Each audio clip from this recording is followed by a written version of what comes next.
تھے اور اس کے علاوہ اور کام بھی کرتے تھے،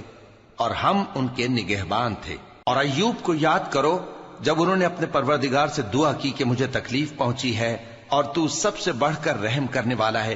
تو ہم نے ان کی دعا قبول کر لی اور جو ان کو تکلیف تھی وہ دور کر دی،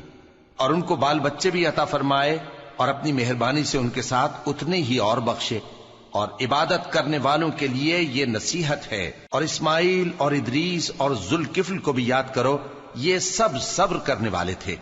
اور ہم نے ان کو اپنی رحمت میں داخل کیا، بلا شبہ وہ نیکوکار تھے۔ اور مچھلی والے پیغمبر یعنی یونس کو یاد کرو جب وہ اپنی قوم سے ناراض ہو کر غصے کی حالت میں چل دیے اور خیال کیا کہ ہم ان پر گرفت نہیں کریں گے،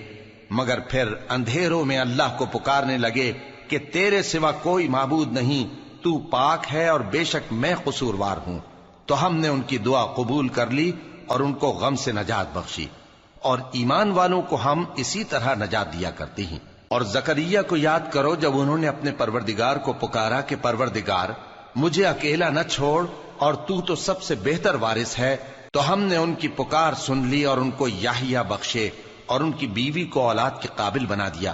یہ لوگ لپک لپک کر نیکیاں کرتے اور ہمیں امید اور خوف سے پکارتے اور ہمارے آگے عاجزی کیا کرتے تھے۔ اور ان خاتون یعنی مریم کو بھی یاد کرو جنہوں نے اپنی عفت کو محفوظ رکھا، تو ہم نے ان میں اپنی روح پھونک دی اور ان کو اور ان کے بیٹے کو اہل عالم کے لیے نشانی بنا دیا۔ لوگو، یہ تمہاری جماعت ایک ہی جماعت ہے اور میں تمہارا پروردگار ہوں، تو میری ہی عبادت کیا کرو۔ اور لوگ اپنے معاملے میں باہم متفرق ہو گئے، مگر آخر سب ہماری طرف رجوع کرنے والے ہیں۔ اب جو نیک کام کرے گا اور مومن بھی ہوگا تو اس کی کوشش رائے گا نہیں جائے گی۔